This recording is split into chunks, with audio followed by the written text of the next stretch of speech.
नमस्कार, जय हिंद। मैं इस वीडियो में आपका स्वागत करती हूँ। आज हम लोग पढ़ेंगे जनरल साइंस के क्वेश्चन। ये question RRB group D railway में भी पूछे जाते हैं, आरआरबी ग्रुप डी में पूछे जाते हैं और ये बहुत ही इम्पोर्टेंट क्वेश्चन है। क्वेश्चन नंबर 1 है, निम्नलिखित में से कौन सा घरेलू उपकरण विद्युत मोटर का उपयोग नहीं करता है? ऑप्शन ए विद्युत press, option B electric washing machine, option C electric mixer, option D electric पंखा। तो विद्युत मोटर का उपयोग जो है विद्युत प्रेस नहीं करता। ऑप्शन ए सही हो जाएगा, विद्युत प्रेस। क्वेश्चन नंबर 2 है, वस्तु को अवतल दर्पण के सामने कहाँ रखने पर छोटा प्रतिबिंब निर्मित होता है? ऑप्शन ए ध्रुव और फोकस के मध्य, ऑप्शन बी वक्रता केंद्र से परे, ऑप्शन सी फोकस और वक्रता केंद्र के मध्य, ऑप्शन डी फोकस पर। तो कहाँ रखने पर? वक्रता केंद्र से परे, मतलब वक्रता केंद्र से थोड़ा दूर रखने पर जो है छोटा प्रतिबिंब निर्मित होता है। क्वेश्चन नंबर 3 है, हीरे का अपवर्तनांक 2.42 है तो हीरे में प्रकाश की चाल ज्ञात कीजिए। ऑप्शन ए 3 × 10⁸ मीटर प्रति सेकेंड, ऑप्शन बी 1.72 × 10⁸ मीटर प्रति सेकेंड, ऑप्शन सी 2.48 × 10⁸ मीटर प्रति सेकेंड, ऑप्शन डी 1.23 × 10⁸ मीटर प्रति सेकेंड। तो इसके लिए सूत्र है n बराबर C/V। तो हमको v का मान निकालना है। तो v बराबर c मतलब होता है 3 × 10⁸ और बटे n का मान 2.42। इसको हम जब काटेंगे तो आएगा 1.23। क्या आएगा? 1.23 × 10⁸ और इसका मात्रक होता है, चाल का मात्रक मीटर प्रति सेकेंड। तो ये ऑप्शन डी में है। कौन से ऑप्शन में है? डी में। तो हमारा ऑप्शन डी सही हो जाएगा, 1.23 × 10⁸ मीटर प्रति सेकेंड। क्वेश्चन नंबर 4 है, रासायनिक अभिक्रिया के दौरान किसी विलयन में बनने वाले अविलेय पदार्थ को कहा जाता है? ऑप्शन ए अवशिष्ट, ऑप्शन बी अवक्षेप, ऑप्शन सी जलीय विलय, ऑप्शन डी विलय लवण। तो क्या कहते हैं? अवक्षेप। ऑप्शन बी सही हो जाएगा, अवक्षेप। क्वेश्चन नंबर 5 है, पानी से भरे बीकर के अंदर रखे नींबू अपेक्षाकृत बड़े दिखाई, इसका प्रमुख कारण क्या है? ऑप्शन ए प्रकाश का प्रकीर्णन, ऑप्शन बी प्रकाश का बड़ विक्षेपण, ऑप्शन सी प्रकाश का परावर्तन, ऑप्शन डी प्रकाश का अपवर्तन। तो काहे के लिए बड़े नींबू दिखाई देते हैं पानी के अंदर बीकर में रखे? प्रकाश के अपवर्तन के कारण। ऑप्शन डी सही हो जाएगा। क्वेश्चन नंबर 6 है, निम्नलिखित में से कौन सा तत्व मेंडलीव की आवर्त सारणी में एक निश्चित स्थान नहीं पा सका? Option A oxygen, option B hydrogen, option C nitrogen, option D sulphur. Option D sulphur. तो कौन निश्चित स्थान नहीं पा सका? हाइड्रोजन। ऑप्शन बी सही हो जाएगा, हाइड्रोजन। क्वेश्चन नंबर 7 है, वे पदार्थ जिनकी गंध अम्लीय या क्षारीय माध्यम में बदलती है वे पदार्थ कहलाते हैं? वे कहलाते हैं ऑप्शन ए घ्राण संकेतक, ऑप्शन बी एसिड बेस संकेतक, ऑप्शन सी सिंथेटिक संकेतक, ऑप्शन डी प्राकृतिक संकेतक। क्या कहलाते हैं? घ्राण संकेतक। ऑप्शन ए सही हो जाएगा। क्वेश्चन नंबर 8 है, लैंगिक प्रजनन के दौरान जब दो अलग अलग जीवाणु कोशिकाएं संयोजित होती हैं तो वे का निर्माण होती हैं? ऑप्शन ए कली, ऑप्शन बी फल, ऑप्शन सी युग्मनज, ऑप्शन डी बीजाणु। काहे का निर्माण होती है? युग्मनज। ऑप्शन सी सही हो जाएगा। क्वेश्चन नंबर 9 है, जब एक धातु पानी के साथ अपक्रिया करती है तो कौन सी गैस निकलती है? Option A oxygen, option B nitrogen, option C chlorine, option D hydrogen.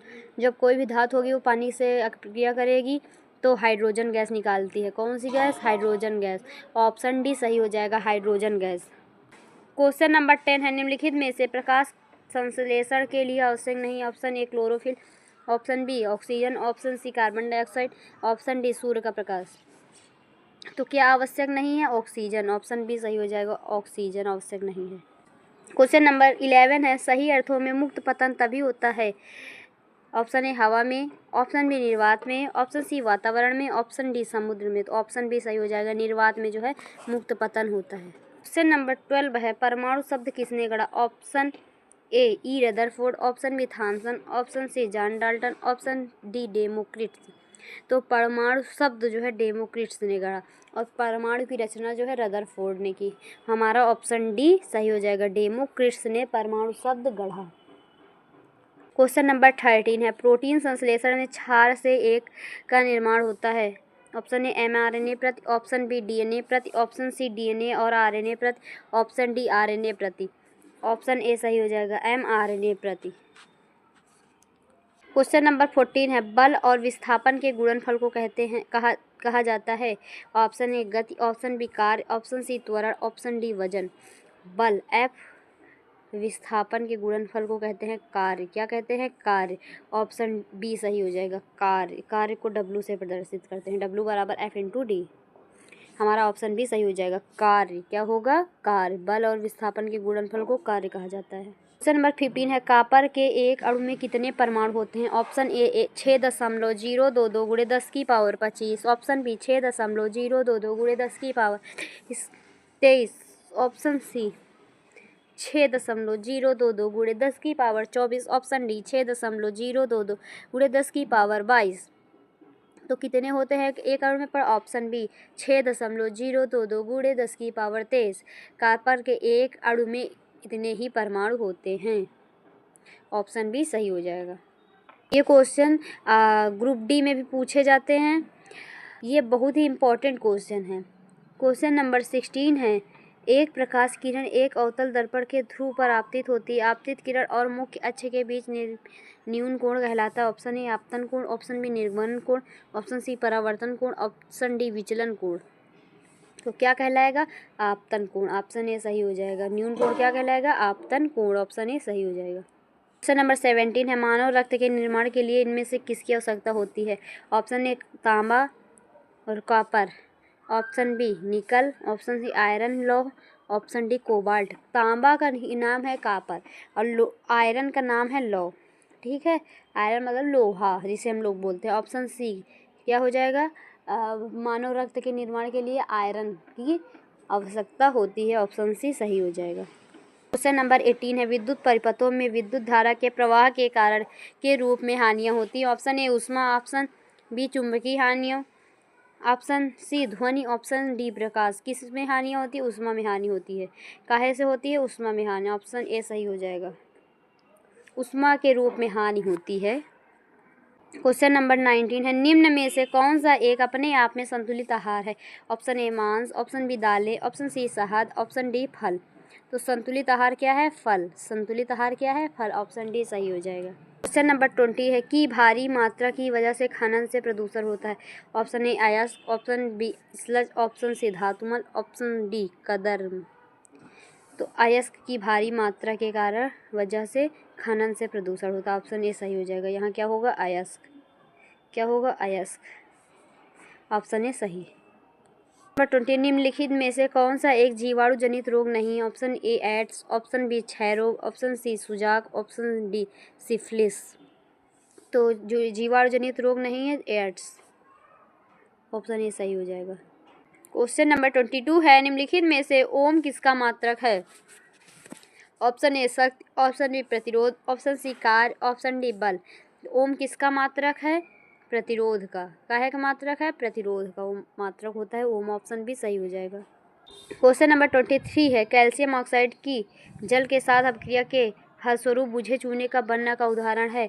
Option A संयोजन अभिक्रिया, ऑप्शन बी अपघटन अभिक्रिया, ऑप्शन सी ऊष्माशोषी अभिक्रिया, ऑप्शन डी विस्थापन अभिक्रिया। तो ये किसका उदाहरण है? कौन सी अभिक्रिया है? संयोजन। इसी को कहते हैं ऊष्माक्षेपी अभिक्रिया। इसी की जगह अगर ऊष्माक्षेपी आता तो हम काहे में टिक लगाते? ऊष्माक्षेपी अभिक्रिया में। ऑप्शन ए सही हो जाएगा। क्वेश्चन नंबर 24 है, समूह में गैर प्रतिक्रियाशील गैसें होती है। Option A 17, option B 18, option C 7, option D 1। कौन से समूह में गैर प्रतिक्रियाशील गैसें होती हैं? समूह 18। यहाँ क्या होगा? 18। ऑप्शन बी सही हो जाएगा। क्वेश्चन नंबर 25 है, एक माध्यम के निरपेक्ष का अपवर्तनांक का मान हमेशा होता है। ऑप्शन ए 0 के बराबर, ऑप्शन बी 1 से कम, ऑप्शन सी 1 के बराबर, ऑप्शन डी 1 से अधिक। तो क्या होगा? 1 से अधिक। ऑप्शन डी सही हो जाएगा, 1 से अधिक। और इसी के साथ हम एक क्वेश्चन आप लोगों से पूछते हैं, प्रोटॉन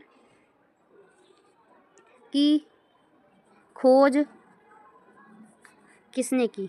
इसका आंसर किसने की? इसका आंसर आप लोग कमेंट करके ज़रूर बताइए। इसका आंसर आप लोग कमेंट में बताना।